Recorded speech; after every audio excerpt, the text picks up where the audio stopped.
बोझ न बने बुढ़ापा। आज बच्चों की जिद पर उन्हें गिरगांव चौपाटी ले गई। वहाँ श्री पंडित से मुलाकात हुई जो 10 वर्ष पूर्व हमारी ही सोसाइटी में रहते थे। रोबदार चेहरा, उत्साही मुस्कान। बच्चों के साथ बैठकर रेत के घर बना रहे थे। उनके साथ समुद्र की लहरों में भीग रहे थे। उम्र होगी 75 के करीब। सुखी जीवन के पहलू खुलते खुलते जीवन के उतार चढ़ाव भी उनकी आंखों से, बातों से परिलक्षित हो रहे थे। 6 साल पहले पत्नी चल बसी। लड़के लड़कियां सुस्थिर, विवाहित, उच्च पद पर और फिर आर्थिक सघनता, सब कुछ ऐसा कि नजर लग जाए। फिर भी अकेलापन आदमी को काटने को दौड़ता है, परंतु इसका एहसास हो इसके पहले ही एक सुंदर से आश्रम, वृद्धाश्रम में प्रवेश ले लिया और जीवन संध्या जैसे महक उठी। बच्चों ने बहुत विरोध किया। पापा, ये क्या पागलपन है? घर में कोई तकलीफ है क्या? हमसे कोई गलती हुई है क्या? फिर यह अलगाव क्यों? यह वृद्धाश्रम क्यों? पंडित बोले, बेटे, यह अलगाव इसलिए कि जब तक मैं हूँ थोड़ा अंतर रहे। यह ठीक है। तुम मुझे रखते तो यह वृद्धाश्रम होता। मैं यहाँ आया हूँ तो मेरे लिए ये वानप्रस्थ आश्रम है। मैं अभी बूढ़ा कहाँ हुआ हूँ। अभी मुझे शेक्सपियर पढ़ना है, प्रेमचंद और महादेवी वर्मा की कहानियों का मर्म जानना है, और भी कुछ करना है जो मन में है। मुझे फिर बंधन में मत बांधो। और यदि कहे तो वो एक फोन की दूरी पर है, या फिर उनके लिए मैं इस दुनिया में हूँ ही नहीं। यह सब बताते बताते वे हमें नारियल पानी वाले के पास ले आए। छोटे बच्चे जैसे उत्साह में बोले, भैया मलाई निकाल के दो ना। जीवन का उत्साह जैसे उनके अंग अंग में भरा था। इस किया हुआ चेक का रंगीन शर्ट, ब्राउन जींस की महंगी ब्रांडेड पैंट, सिर पर कैप, इस उम्र में भी यह सलीका। पर इन सबसे सुंदर था उनका जीवन के प्रति उत्साह। मैं टकटकी लगाकर जैसे देखती रह गई। यहाँ तो कहीं भी निराशा का न और बुढ़ापे का भी नहीं था तो सिर्फ ताजे फूलों जैसे खिले जीवन की ओर देखने का दृष्टिकोण। मैं बहुत प्रभावित हुई। उनका पता मांगा तो बोले, यदि दे भी दूं तो आज की पीढ़ी के पास समय कहाँ है। 2 दिन तुम्हारे पर्स में चिट पड़ी रहेगी और तीसरे दिन तुम फेंक दोगी। इसलिए ज़्यादा सोचो मत। यदि किस्मत में रहा तो फिर मिलेंगे, और यदि नहीं रहा तो पता देकर भी क्या उपयोग। और वह आकृति दूर दूर जाकर धूसर होती चली गई। श्री पंडित जी से मिलने के बाद आज बार बार आंखों के आगे पांडे चाचा जी का उदास खोया खोया चेहरा नजर आ रहा था। सच, दोनों में कितना अंतर था। चाचा जी तो बेचारे मशीन बनकर रह गए थे। इस उम्र में भी सुबह उठकर पोतों को स्कूल बस के लिए छोड़ना, दूध, तरकारी और अन्य सामान लाना, बिल भरना, न जाने ऐसे कितने ही काम उन पर थोपे गए थे। रिटायर्ड की तख्ती जो लगी थी उन पर, कामों की फेर हिस्त हनुमान की पूंछ की तरह दिनों दिन बढ़ती जाती थी। परेशान हो गए थे।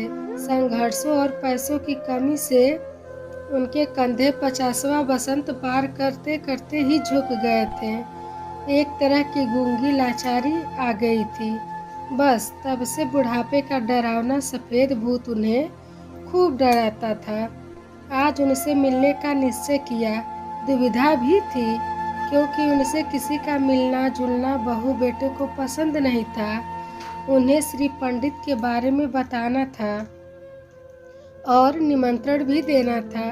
निमंत्रण तो बहाना था। हमारी सोसाइटी में अधिकांश वृद्ध दंपत्ति ही थे। जब से मैं ब्याह कराई थी, उनका अकेलापन, घुटन, मजबूरी और कसमकस देखते आ रही थी, पर कुछ सूझता नहीं था।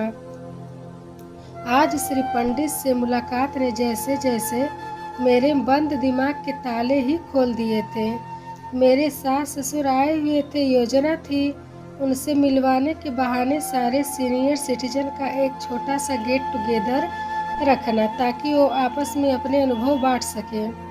फिर किसी तरह कोशिश कर उन्हें नियमित अंतराल के बाद मिलवाना।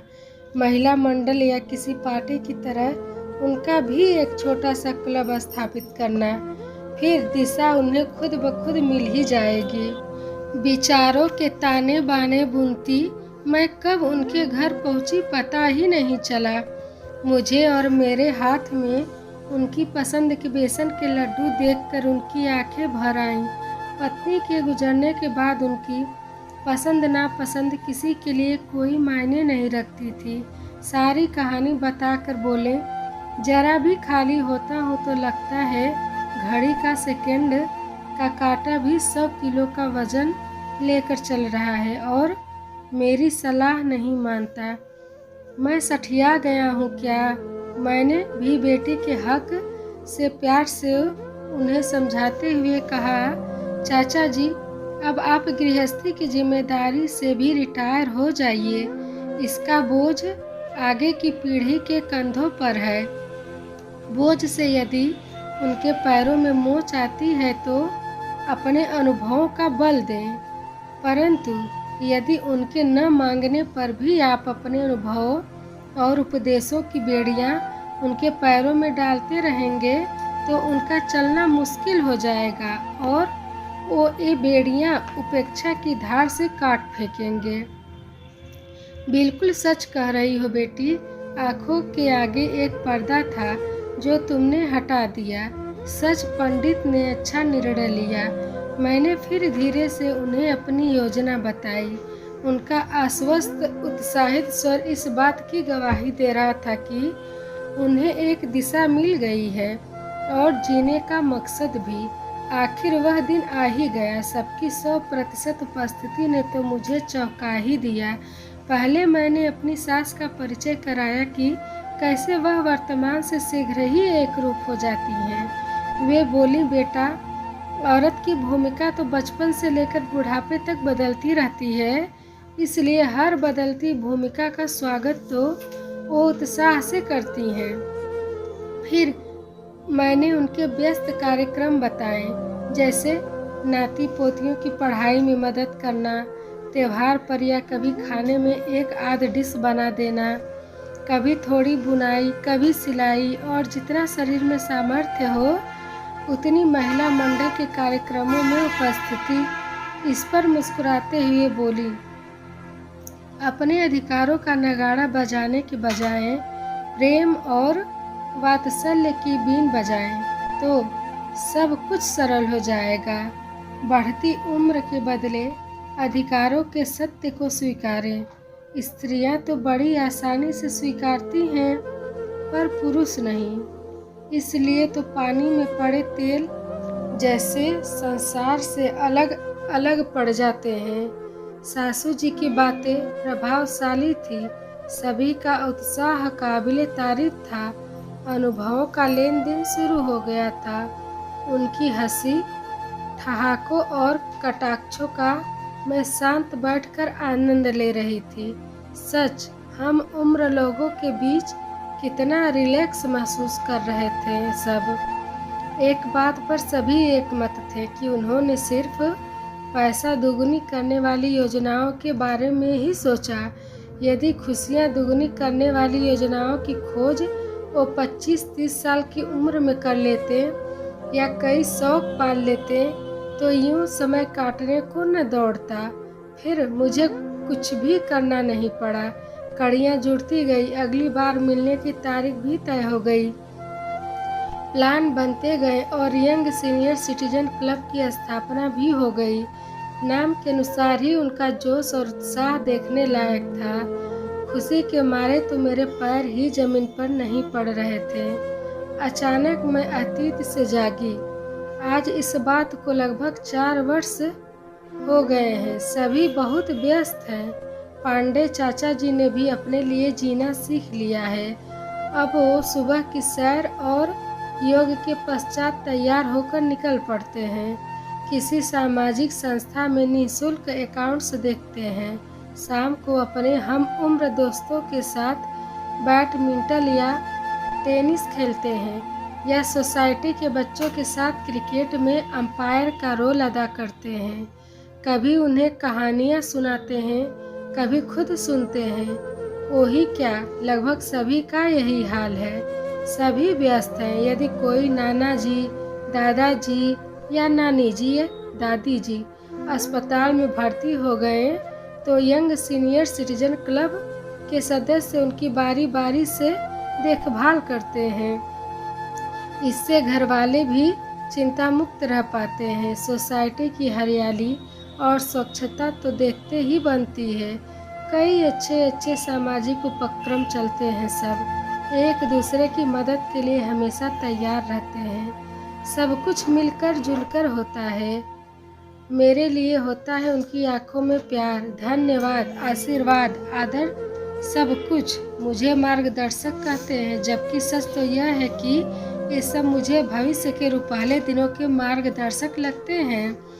अभी तो 40वां पार किया है। यदि ईश्वर ने लंबी उम्र दी भी तो ऐसा ही जोशीला, महकता, रुआवदार वृद्धत्व तो मेरा भी साथी होगा। मेरा बुढ़ापा बोझ न बने। मैं अपने लिए अपने जैसा जीऊं। जीवन का रोना धोना राम कहानी लोगों को सुनाने की बजाय मैं पंडित भीमसेन, हरिप्रसाद, लता, रविशंकर के सुरों में खो जाऊं।